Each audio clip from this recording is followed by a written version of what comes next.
오늘은 유박비료에 대해서 알아보려고 해요. 최근에 좀 이슈가 됐죠. 유박비료라고 하는 거는 말 그대로 일종의 비료인데 문제가 사료처럼 생겼어요. 그리고 여기에 들기름, 뭐 참기름, 참깨, 들깨 이런 성분이 포함되어 있어서 약간 고소한 냄새가 나고 사료처럼 생겼으니까 호기심이 많은 아이들, 어린아이들이 특히나 잘 먹어요. 호기심이 많으니까 일단은 입으로 먼저 먹어볼 수가 있으니까. 그런데 문제가 좀 치명적이에요. 청산가리보다 훨씬 더 독한 물질들이라서 이거는 먹으면 과량을 먹고 일정 시간이 지나면 사망하는 경우가 되게 많아요. 그런데 몸에서는 일단은 먹으면 안 되는 물질을 먹었을 때는 토하게 만들어 주셨어요. 이 비료도 만약에 먹으면 첫 번째 증상은 토하는 거예요. 욱 하거나 증상이 이상해져요. 그러면 산책 중에 갑자기 이런 증상을 보인다. 무조건 병원, 무조건 제일 가까운 병원. 그냥 안 고민하면 돼. 안고 바로 가시면 돼요. 뭐 어떻게 전화하고 이럴 시간이 없어요. 아이가 산책 중에 갑자기 욱욱한다.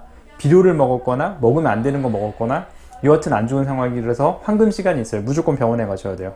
병원에 가셔서 해야 될 일은 최대한의 흡수를 줄이는 거예요. 이게 혈액 중에 먹은 게 바로 혈액 중에 갈 수는 없으니까 혈액까지 도달하는 데 시간이 좀 필요하거든요. 그러려면 흡수를 줄여야 돼요. 그래서 병원에서 계속 더 일부러 토하게 한다든가 아니면 바로 수액을 달고 최대한 빨리 수화를 시킨다든가 토해낸 다음에 그게 더 이상 흡수가 안 되게 흡수를 막는 흡착제라 그러죠. 흡수를 막는 그런 물질을 뭐 투여받는다든가 그 다음에 계속적으로 뭐 수액을 맞고 혈액 검사를 하고 대증 치료를 한다든가 아니면 뭐 저희 병원 같은 경우에 내시경으로 하는 경우도 있는데요.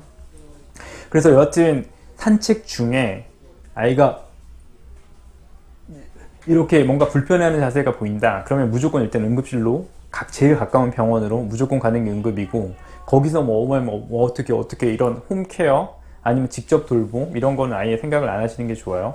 그래서 유박비료라고 하는 거는 사료처럼 생긴 지금 보이는 사진처럼 이렇게 생긴 비료이고 일단 첫 번째는 유박비료를 사용하는 곳에서 유박비료를 사용한다라고 이렇게 표시를 해놓든가 더 좋은 거는 유박비료 말고 다른 비료를 조금 더 반려동물에게 해가 덜 가는 그런 비료를 사용했으면 좋겠고요. 만약에 혹시라도 산책 중에 이런 증상이 보인다 그러면 이거는 뭐 집에 어떤 응급처치를 하거나 이럴 건 없이 바로 병원으로 가셔야 돼요. 그런데 만약에 아이가 계속 토하려고 하거나 실제로 토를 하면 이게 토하려고 했을 때 만약에 이렇게 하면 어떻게 될까요? 아이를 토한 게 넘어가겠죠. 맞나요? 그래서 자세는 항상 이런 식이 돼 있어야 돼요. 그러니까 아이를 제가 안고 있다라고 하면 이 자세로 안아야 돼요. 이렇게 앉는 게 아니라 아이가 토하는데 이렇게 안고 있으면 토한 게 기도로 넘어가거나 이럴 수 있으니까 반대로 안아주시는 게 맞고요. 토하는 게 밑으로 내려가게끔. 저희 같은 경우에는 손가락을 넣어서 입에 있는 침이랑 구토물이랑 같이 나오거든요, 보통.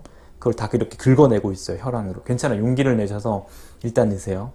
그 다음에 두 번째는 갑자기 심한 구토를 하거나 이렇게 하게 되면 부교감 신경이 좀 항진되는 경우들도 있어요. 그래서 심장박동이 좀 천천히 되는 애들이 있어서 반대편 손으로는 이렇게 약간 심장을 마사지하면서 고개를 이렇게 내리는 경우 이런 경우들이 있어요. 이 상태에서 무조건 병원에 일찍 가야 돼요. 황금시간. 조금이라도 흡수를 더 줄이고 조금이라도 빨리 수액을 맞고 조금이라도 더 빨리 흡착제 같은 거를 투여받는 것이 필요해요. 하지만 아까 말씀드렸던 것처럼 이렇게 유박비료처럼 피마자 사료, 리신 성분이 들어있는 피마자 원료죠. 이런 걸 사용한 비료 사용 자체를 제한하는 게 더 필요할 것 같고 만약에 산책 중에 이런 일이 생기면 바로 병원에 가실 걸 추천드려요. 그럼 오늘도 행복한 하루 되세요.